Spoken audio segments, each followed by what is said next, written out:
This show is brought to you by the North Face. Now, the North Face have been my sponsors for the last 8 or 9 years, and I'm really proud to be involved with this fantastic outdoor brand. Now, they've been in the outdoor industry for over 50 years, and they are the premier supplier of authentic, innovative, and technologically advanced exploration apparel. For your footwear, equipment, accessories, they've got the best stuff.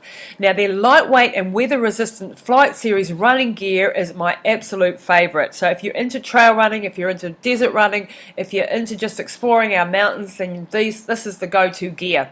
And it's designed to endure, engineered to help you through the heat, through heavy downpours, or whatever else comes your way, so that you can run no matter what, every day, any weather, any terrain, and never stop exploring. If you'd like to check out their whole range, go to thenorthface.co.nz. Welcome to Pushing the Limits, the podcast that gets deep into the psyche of extraordinary achievers across all genres, cutting to the chase to unlock the secrets of their success, their achievement, philosophies, and motivations. Join us in the quest to find out what makes the movers and shakers of our world tick and what gems of wisdom we can learn from them. Now, over to your host, Lisa Tamati. Well, hi everybody, it's Lisa Tamati here at Pushing the Limits, and thank you very much for tuning in once again. It's always an absolute pleasure for me to have you join me on the show, and if you're a returning listener, I really appreciate your loyalty. You know, these podcasts are a labour of love, and it takes a lot of time and effort to do all this, and I'm a very non-technical person, so it drives me absolutely insane. But what I do love is when I get feedback from you guys, when I get nice ratings and reviews. That's always really cool. So if you could be so kind as to go over onto iTunes and rate the show, give us a 5-star rating, please. That would be fantastic. It also helps the show get more exposure and all that sort of good stuff. So really appreciate you for doing that. Today I've got a wonderful guest, and as you guys will know who've listened to some of the past, not all of the last episodes, but quite a number, we've had some inspirational women athletes on. And today we've got yet another one, but this one's a Kiwi lady. And she's got a very interesting story and been through some hard times in her life and found running to be a part of the answer for her. And now she's sharing that with others. So welcome to the show, Maree Leith. Hi, Maree. How are you doing? Hi. Good. Great. Excited to be here. I was on Maree's Facebook page. We did a Facebook Live not so long ago, when you were launching... Now, Maree runs a group called Girls Who Run New Zealand, and she's got a lovely Facebook page that girls listening out there, you must go and join Maree's group and find out what she's all about and all her coaching and so on. And so we're both run coaches, and we're both in slightly different areas, and we've got slightly different people that we work with. But we love, we're just both passionate about getting people into running, aren't we, Maree? And, yeah.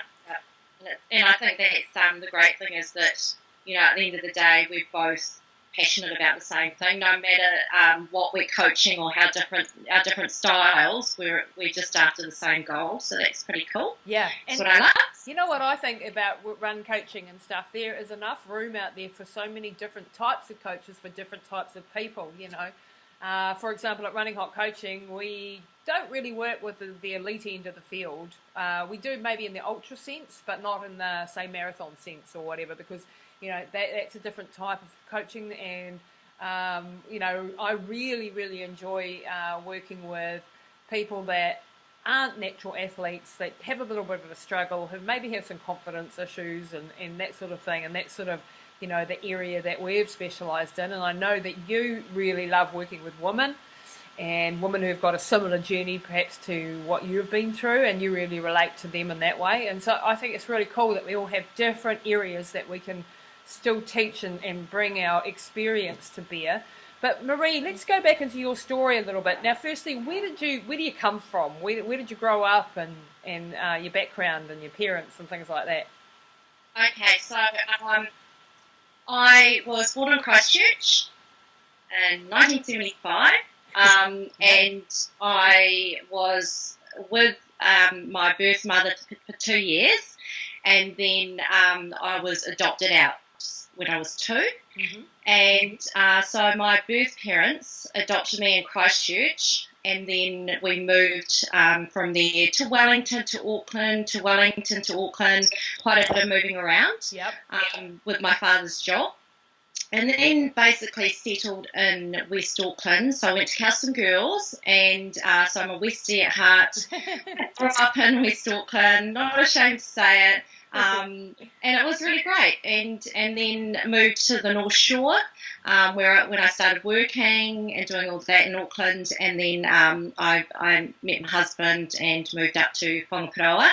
That's north of Auckland. So that's West.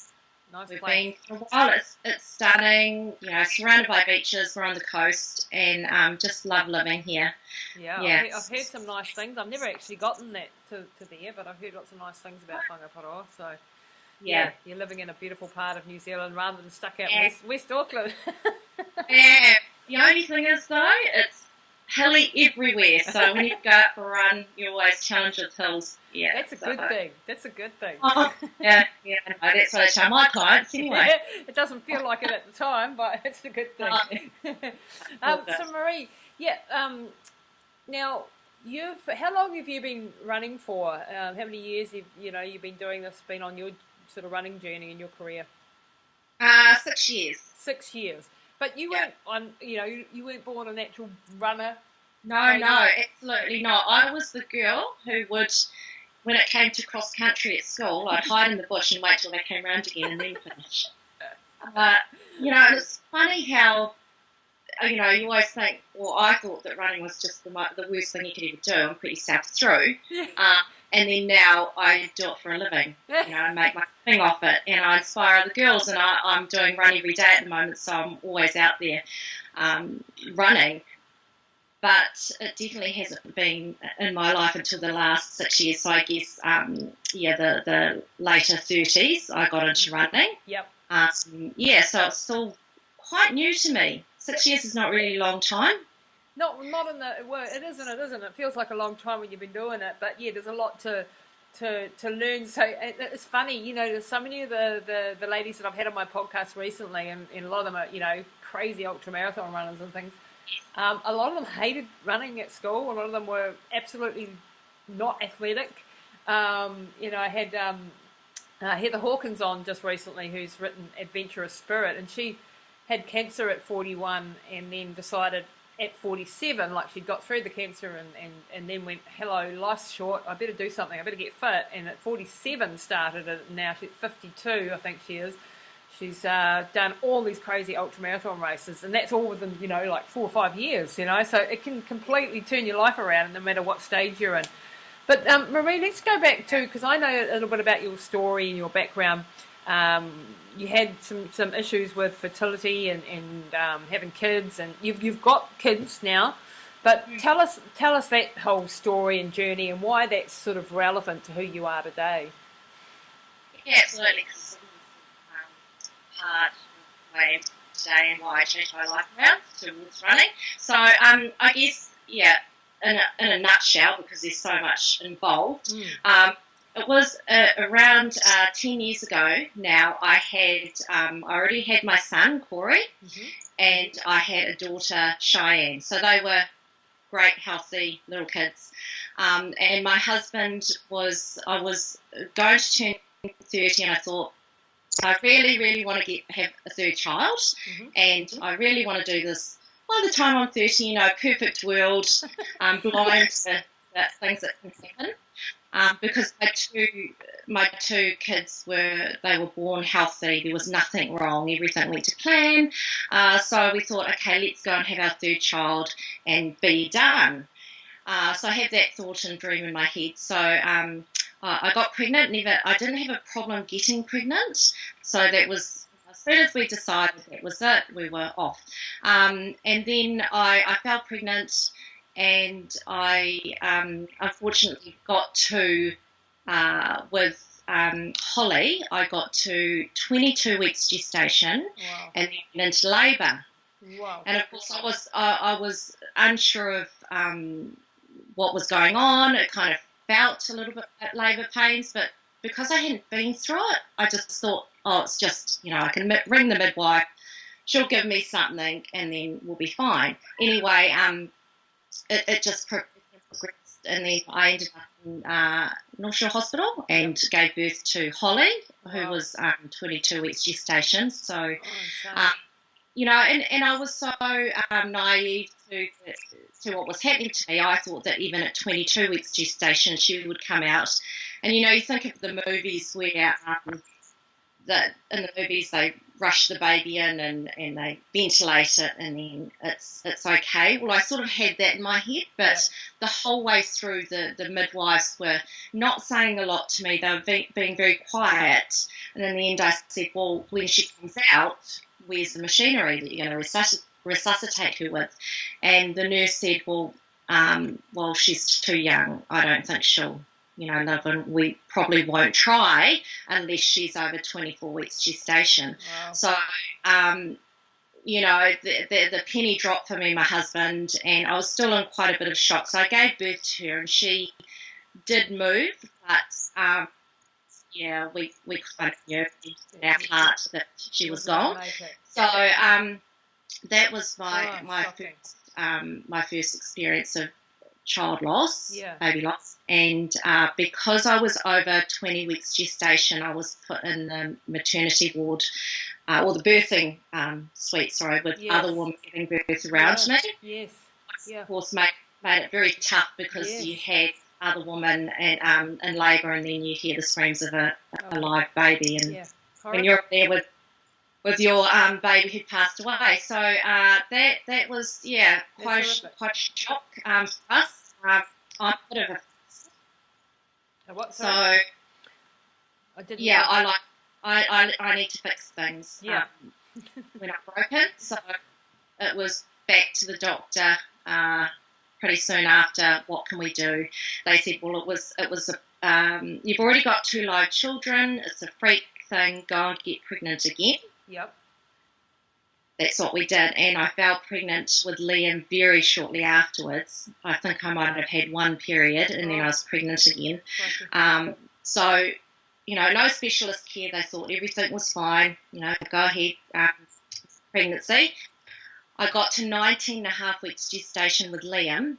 Same thing, but this time my waters did break. Wow. Because I sat under 20 weeks. It's considered a late miscarriage, which is quite sad in itself too. Yep. So because of that, I was put in the gynae ward to deliver Liam.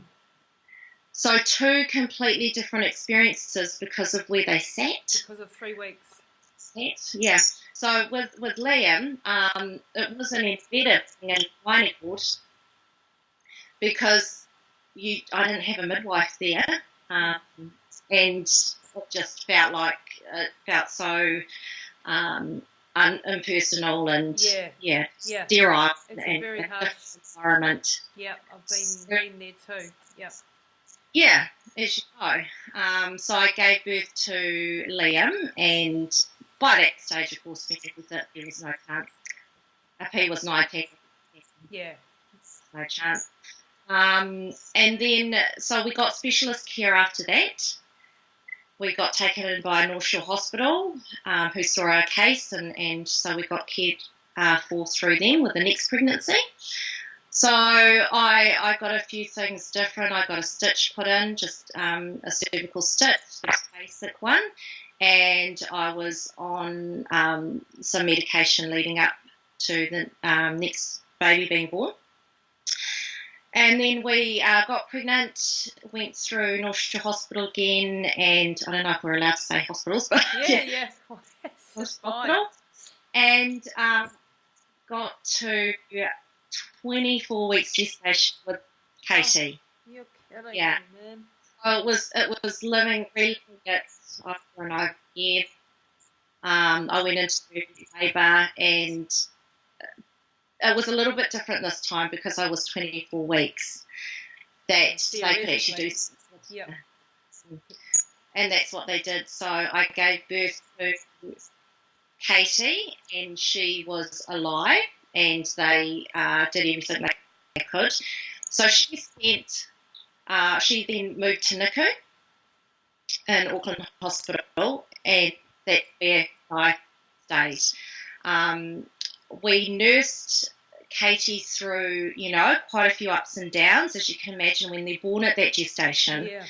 They don't have an immune system. No. They don't have Their lungs and their developed body parts and all the real vital organs. They're not developed. So it was always kind of up and down with her, but it was never like one time she did get an infection, so they were on alert. But she pulled through, and we got to the point where she was nearly off oxygen. Yeah. Which Wow. Yeah.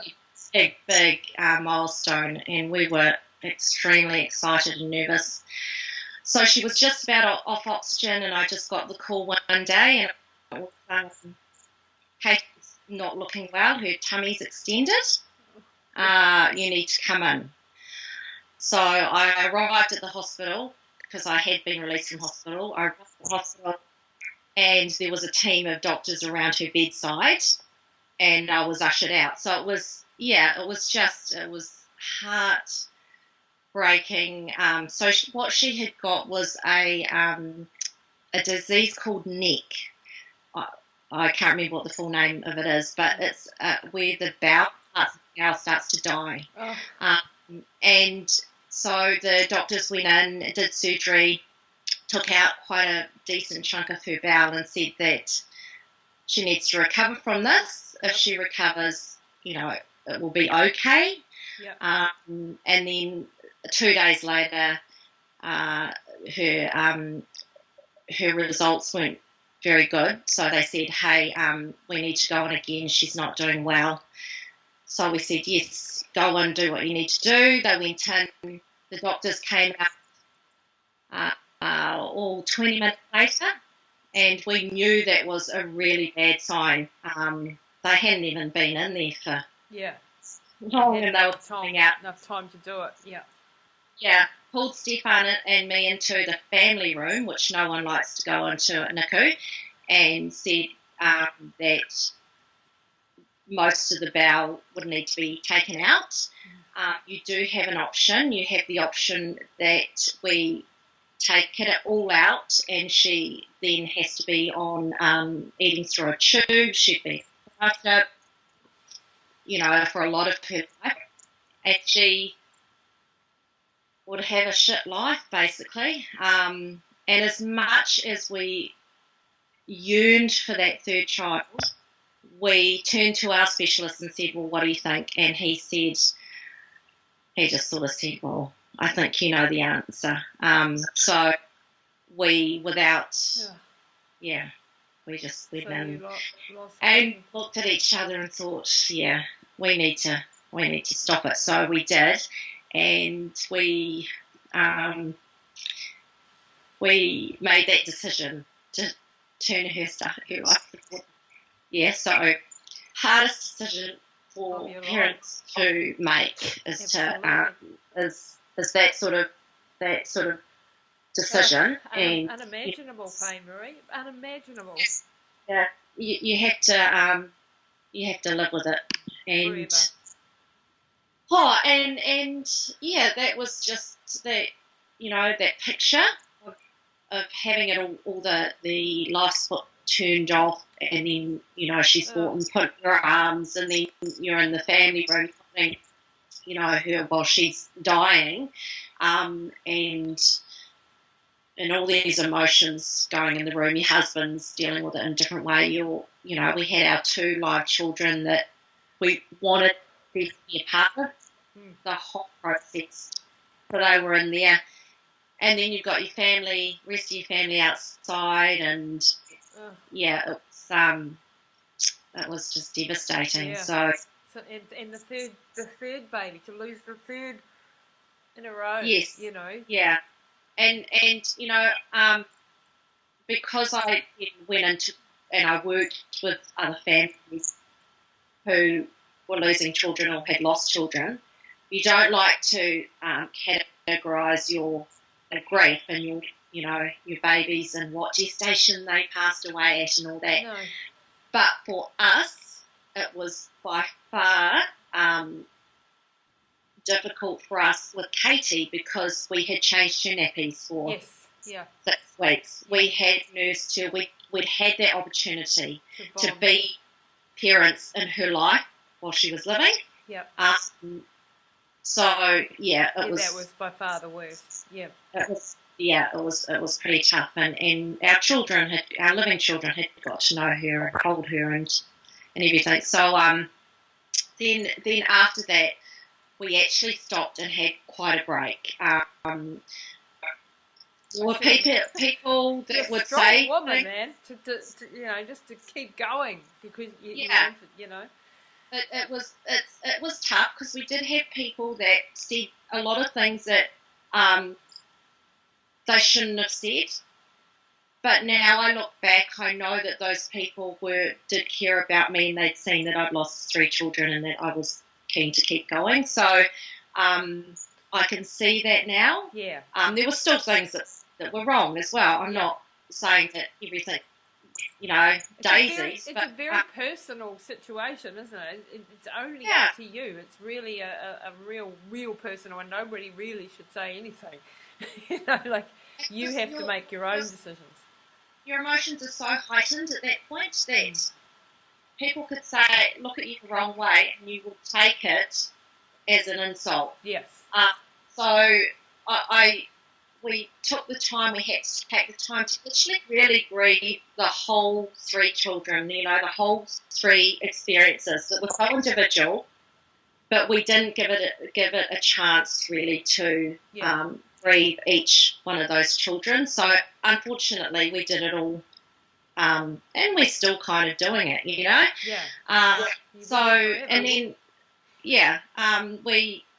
we gave it some time, and then we actually got help from, more help came over, but a specialist from the UK named Katie, of all people. She came over from the UK, Katie Groom. She's incredible, and she saw my case. And what it was really is that, in a nutshell, again, I there's so much involved, but she went in and had a look for herself to see what was going on, and that's what it would have taken. And she had seen that through my last births, my first 2 births, that there was quite a bit of damage done. Okay. Quite a bit of damage done, yeah. And, there were certain people at fault for that damage. Yeah. And one thing I would say to girls out there, that if you feel like your birth is not progressing and things are not right, that you stick your hand up and you say something. Yep. Because, this experience is not going to happen to, hopefully, a lot of people, but it would have, They're not always changed. Right. And, my experience too with my miscarriage, which was earlier than your ones, but devastating because it was our last chance at the age of 46 when we've been told we wouldn't be able to have children.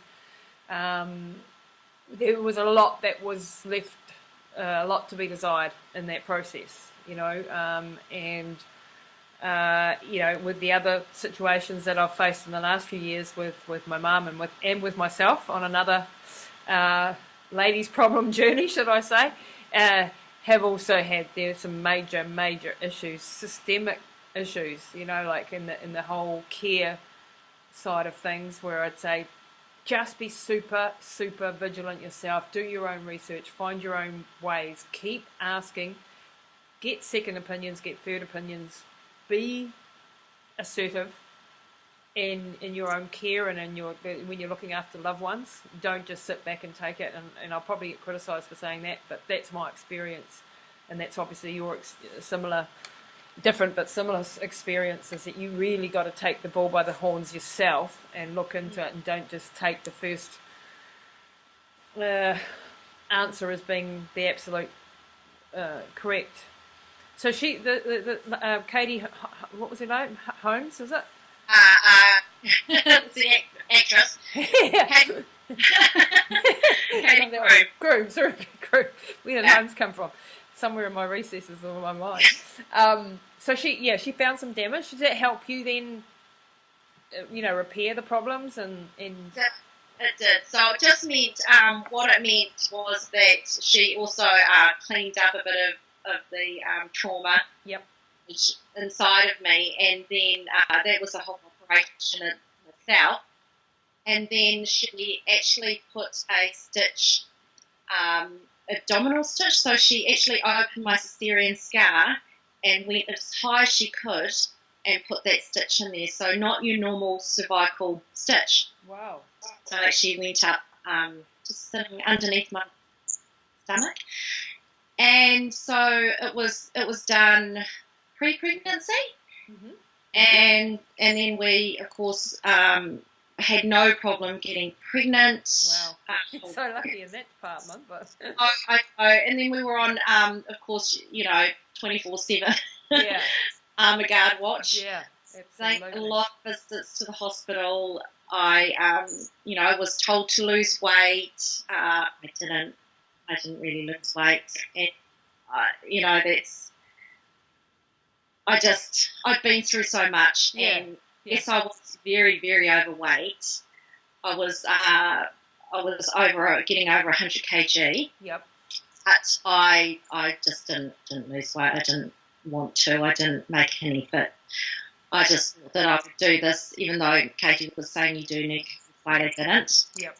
And then got pregnant, and of course that was such a long journey. And I did go into labour early, but it was 34 weeks gestation, which is extremely viable. You go over something like 28 weeks now, and It's a viable pregnancy. Wow. chances are so different. Wow. So I knew at 34 weeks that she would be fine. Went in, had an emergency cesarean. And then now we have Amelia, who is a beautiful 7-year-old, vivacious, gorgeous, wonderful girl. And you got your three darlings.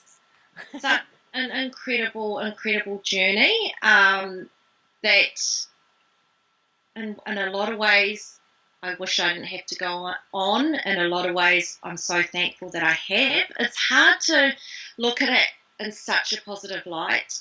Like, yes, it has changed me. It's I'm healthier. I'm more compassionate. I'm empathetic. I have done so much with it, but then you still got the loss. Yeah, you know? absolutely. You lost 3 children who never got to have a life, and that will never be made okay. No. That will never be made okay. So, but I applaud you, though, for looking at the positives anyway. Like in every situation that you're facing in life. I mean, I often, think about the situation with Mum.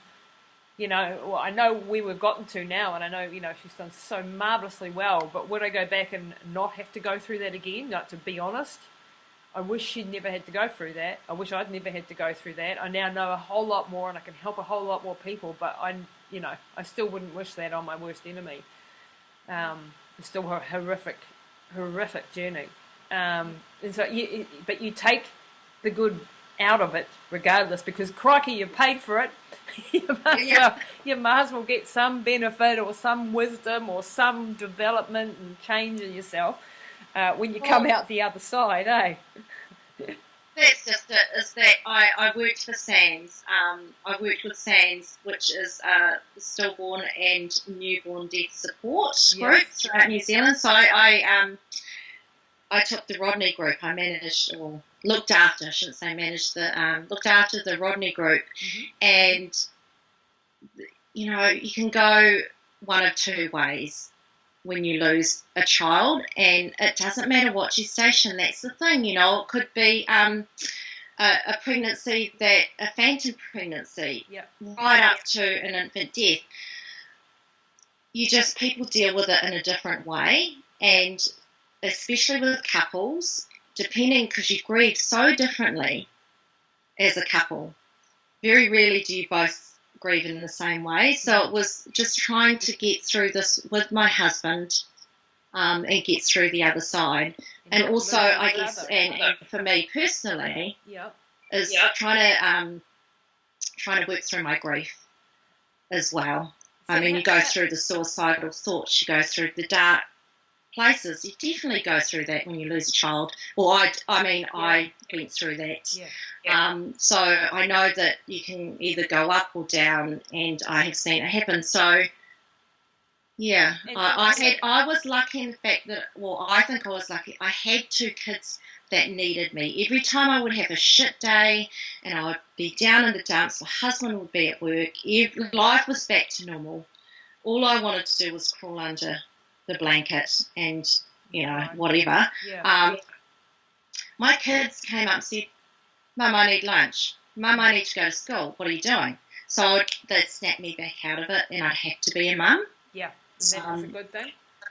So that helped me. Yeah, for sure. How did you in working with Sands and stuff? You must have seen a lot of relationships actually break under the strain of such a process. There were definitely families that were, and it wasn't only the couples. And I experienced the same thing. It's the families, it's the extended families who grieve differently and think that you need something you don't, or they put pressure on you, or they just don't know how to help because they haven't been through it. Yeah.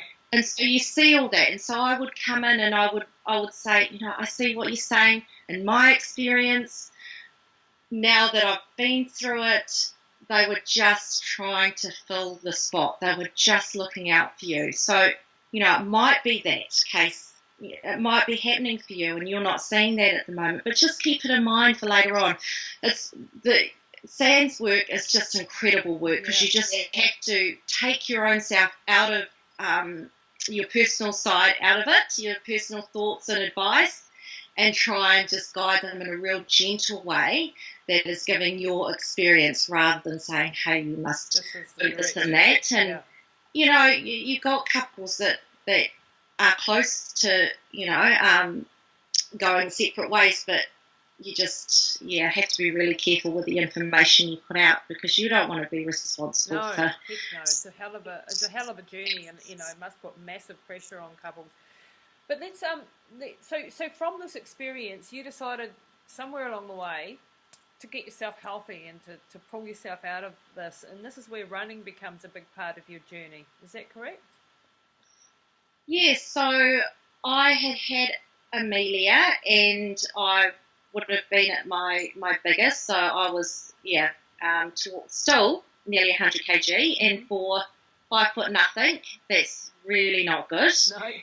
And, I could tell definitely. So I had Amelia, and I remember I was sitting on the toilet at Westfield Mall in Albany, and I saw this sign in front of me, magical moment, and it had an advert for it was at the time the Sculpt 6K in Auckland in town, which is now the Skechers 6K, and I looked at it. I had already started lamppost running with the buggy.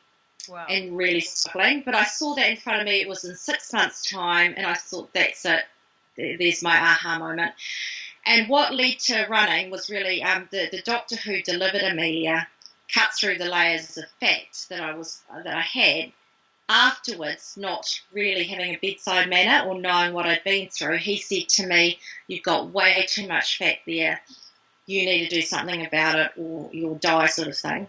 In a real horrible manner, which stuck in my brain, and it made me to start to do something. And I found that running, though I absolutely hated it, was something that would felt like it pushed my heart rate out the window. Yeah. And afterwards, I felt like I had achieved something. Yes, you felt good, the endorphin high afterwards. And I had done the gym, I'd done, the group fitness type things, but it was something that I could do with the buggy, even though it's out in public, in private sort of thing, I could just go off whenever. Yeah. My one lamppost done, and so that was the starting point of the stepping back towards yourself and starting to take control. And so then you did that 6 month, that 6K in the 6 month period? I did the 6K, and then I smashed that goal and thought, what's next? And it really was my journey after that, because I thought I'll do a 10K, but then when you're doing it by yourself, sometimes you think, actually, this is getting a bit hard. Should I really do that 10K? Yeah. And then I met a good girlfriend, Jane Stevenson, and she just by chance through some friends of friends, and she actually ran to the barbecue that we were at. And Jamie's a mad runner. She does, multi-day running, and she's just crazy. But I got talking to her, and she would tell me, come on, you can do 10. No sweat. Let's train together. So I was very nervous about training with her, of course. Yes, but of course, yeah. yeah, she could run at my pace easily, so that was fine. And then it started 10K, and then it was the next one to 21K. Wow. And then I met more runners and was surrounded by more inspiration and accountability. Yeah.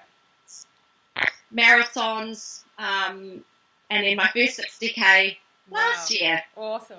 That's so amazing. So I look at it like from 6K to 60K That's in massive. 6 years. Yeah. And the weight loss journey along that path. Mm. You managed to shift all of that weight, basically.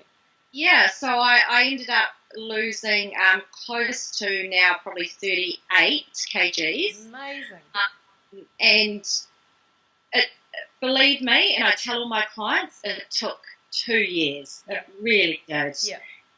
And then I had to run regularly to keep that off. Yeah.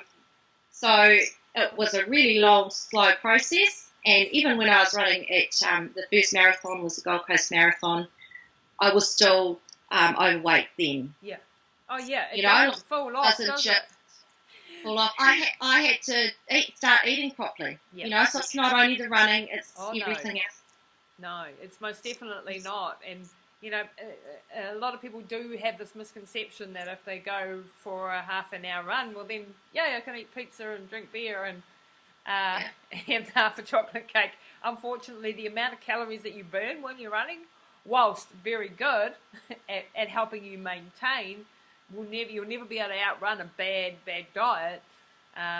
Even doing ultras, you still got to. And one of the reasons, that I started running, to be honest, way back in the beginning, was that I wanted to control my weight too. I had a weight problem when I was young, or I thought I had a weight problem anyway. But my weight did go sort of up and down, and I knew that if I didn't control it, and I used running to help manage it, what I found out years later, there was more efficient ways of losing it faster, and that running can actually, when you're doing the stupid distances that I was doing, actually have an effect on your hormones, and it can actually make you, plateau or even go the other way a little bit, which is that's a subject of another podcast. But in the general sense, like, it does take years but that slow weight loss is a controlled weight loss, is a permanent weight loss, really, then, isn't it, Maree? And you've made a permanent identity shift. How did you shift that identity from being the non-athlete, the non-sports person, overweight, mum, busy, to being this person who runs every day, or, basically most days, and make that shift of identity, like, no, I'm a runner. When did that come? At the marathon stage or at the half marathon stage? When did that shift, sort of that mental identity shift? I think, for me, it definitely came with the longer Ks. Being out there, putting more into my trainings, doing the hard yards, doing the hard work, then I felt like I could really call myself a runner. Yep. At first it was little steps, lamppost running, that sort of thing, but it's funny you say that, because what I love about running is that I'm 42 years old and I can enter a race and feel like an athlete, even though I'll be in the back end. It doesn't matter. I get a medal. Yeah. I feel great. I can tell all my friends on Facebook. I have the shirt. Very important.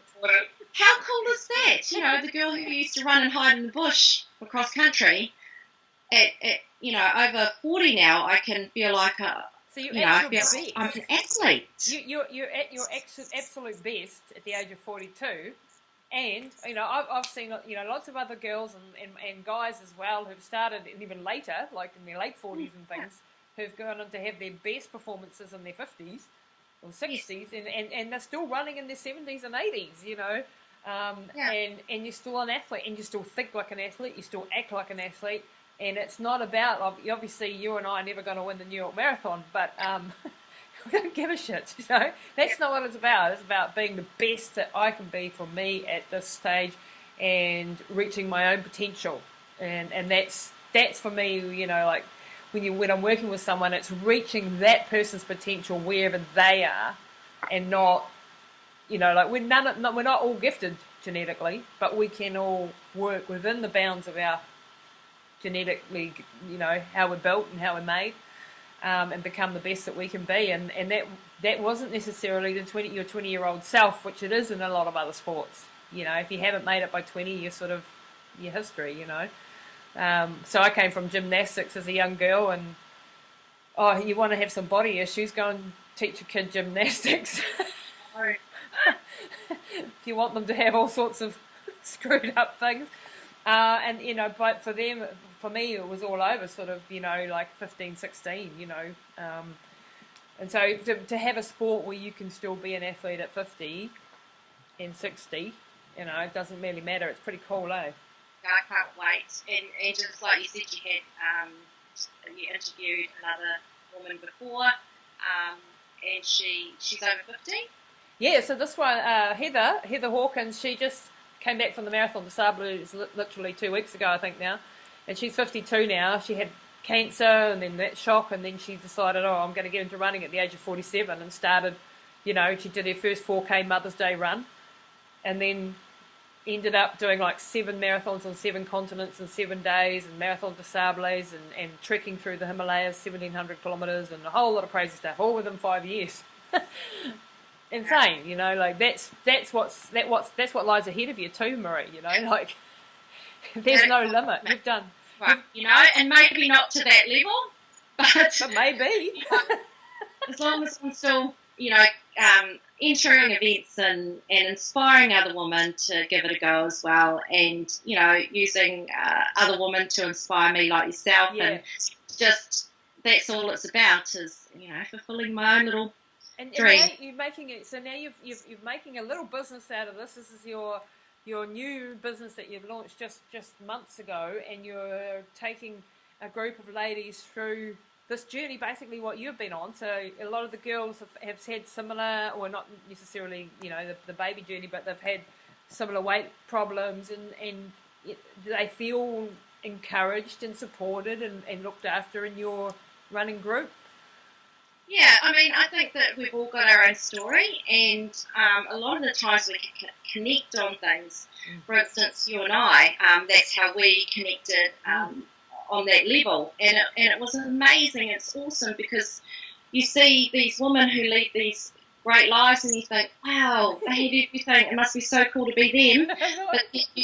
But you've got to stop and think. There must be some, you know, there's life there. There must be challenges in their life, in their lives. So what could that be that you know, never judge a book by its cover? No. And we naturally do that. It's good just to... and this is the problem, you know, with the social media world and stuff. We all present our best, you know, like you say, we've just done a marathon, we put it on Facebook. I mean, that's what we do, you know, and it's not meant to be at all negative, but it does present to the person who's sitting there with confidence issues, looking at everybody's doing everything, and I know that causes a hell of a lot of pressure. And even I know with myself, you know, that I haven't, like in the last two years looking after Mum, I have not had the time and or the energy, because it's all gone into her rehabilitation and making a living as well. I haven't had the time. I haven't had one single time where I could go out for running for 4 hours. It just isn't possible. And so that part of me, I've temporarily had to put aside, and you get this FOMO thing, but then you go, yeah, but hey, it's just like a mum who's had a baby or whatever. They can't do that sort of stuff right now because they've just had the baby, or they're pregnant, or, you know, we've all got reasons why it's not happening right now for us. Doesn't mean it won't ever happen again. And it's not letting that outward pressure of you've got to be there 100% of the time, doing it all the time. I don't know if you've seen it, but we're seeing a lot of athletes coming through our doors who are both broken and burnt out and overtrained and massive pressure on themselves to be a certain way, to do a certain number of races, to achieve bigger and bigger and bigger and bigger. And I know that beast. I've been on that road before. And it's trying to get them to go, hang on. Your body can only cope with this much. Let's bring it back. Let's rein it in. Let's pick a couple of big goals and let's work towards those. But let's get your health right first. So, I think there's all these pressures that are coming on us with social media. And it's great to have people tell real stories and not just the glory stories, which of course we want to share, but share the other side too. Share the reality of what you're going through as well. I think it's very important. Yeah, and I think that's why the page is taken off, because I do share a lot of my personal side. I'm not perfect. I don't script out a lot of what I'm saying. I mean, I try and get to the point and teach people something. But apart from that, it's just me being me, and I stuff up all the time. And I'm really new at this, so of course, videoing. But there is no magic formula. That's like and it's quite hard to get over yourself, isn't it? You're putting out all this content all the time, and I do it all the time as well. And it's like, who's listening to me? Who gives a damn what I've got to say today? Really, you've got to go. There is someone out there, and this is what I do. There's one person who needs to hear what I have to say today. There's one person who really needs to hear it, and I think about that one person. And I don't care about the 99 others who think I'm talking a lot of crap. It's that one person that I'm speaking to and that I'm going to have an impact in their lives, and that's why I'm doing it today, And if you have that attitude, you get over yourself. It's the same with public speaking, and you might be talking in front of a massive, great crowd, totally, intimidating or whatever. You say, no, but there's somebody here who really needs me today. I don't know who it is. And I talk to that person. I try to find, that person in my head, at least, and share things openly. And, it's really hard on a public stage to share your open, vulnerable, emotional stuff. But it has so much more impact than the guys that, the people that get up and just go, yeah, I'm the greatest, and I've done this, and I've done that. You share the good stuff, but you also share the real stuff, and I think that's super important. And especially baby loss. Baby loss in New Zealand. Not a lot of people talk about it, so that's why SANS was, one of the great things about SANS is it got us talking about baby loss and it not being a bad thing. Let's talk about our losses and join together and support each other and support other women going through, or families going through a loss. It needs to be talked about so that, you've got your breast cancer and other cancers and the Blind Society and places like that it's becoming more common. Well, should be like that for baby loss too, because I want to talk about my children who are not here today. I want people to mention their names. I want exposure on the topic. Yep. And that's, I've got a couple of ladies, that are in our group at the moment, and they've gone through that journey. And I never had a live birth, but I've lost children. I've been able to have children. It's been a hell of a grieving process in itself. And the more we can talk about it, the less we're going to do, destructive behaviours and turn ourselves in on ourselves and depression. If I can share the pain with another woman, another person who's gone through the similar thing, then then that halves the pain for a while at least. You can share that loss and that journey, and you're not alone. It's so common now. It's so common that women can't have children, and for a myriad of reasons. And it's okay. It's okay to talk about it. It's okay to cry about it. It's okay to but still try and keep positive and move on and not let it kill you, because that's where it can end. That's the reality, is that depression and things from these sort of problems can lead really in a bad downward spiral that can end in people taking their lives or never having any happiness in their lives. And that's that's why talking about things, I know people think often, everyone's oversharing. Well, too bad. Yeah, and that's why I feel a responsibility being put on in this position that I'm in, which I created myself, but I do have an audience, so I feel responsible, especially working for SANS, to talk about it and to promote SANS and to say, hey, there are support groups out there. And yes, I am in the limelight at the moment. I'm doing a lot of social media and doing videos, and that's all fun and all that, but I've got a great platform. So it's you to get that word out there. Absolutely. And make it okay. It makes it okay. And I think what you're doing with your group is fantastic. I hope we can join forces in some way, shape or form in the future and do something together with our groups. And I think, ladies, get in touch, and especially if you're in the Auckland area, get in touch with Maree if this has resonated with you, with your story, and you want to work with someone like Maree, you feel like she's connected with you today, then please, where can they get hold of you, Maree? So I'm on the Girls Who Run NZ page, so if you send me a message through there, I do have a website, girlswhorunNZ.co.nz. Yeah. So I'm there too, so you can get hold of me. But also I want to mention SANS New Zealand have their own website as well. Yes. So if you've experienced any sort of loss and you would like some help, then SANS New Zealand have a website. So Google that. Fantastic. Yeah. All right, Maree. Well, thank you so much for sharing so openly your incredibly difficult and tragic journey, and for being such a strong woman and coming out the other side of it and helping others. That's all we can do in life, really, isn't it? Use our experiences to help others. Exactly. Thank you, Lisa. It's cool to talk. Thanks very much. That's it for this episode of Pushing the Limits with your host, Lisa Tamati. Please don't forget to rate, review, and subscribe, and share all this goodness with your networks so we can impact more lives with positive insights and inspiring conversations. And check us out online at www.lisatamati.co.nz.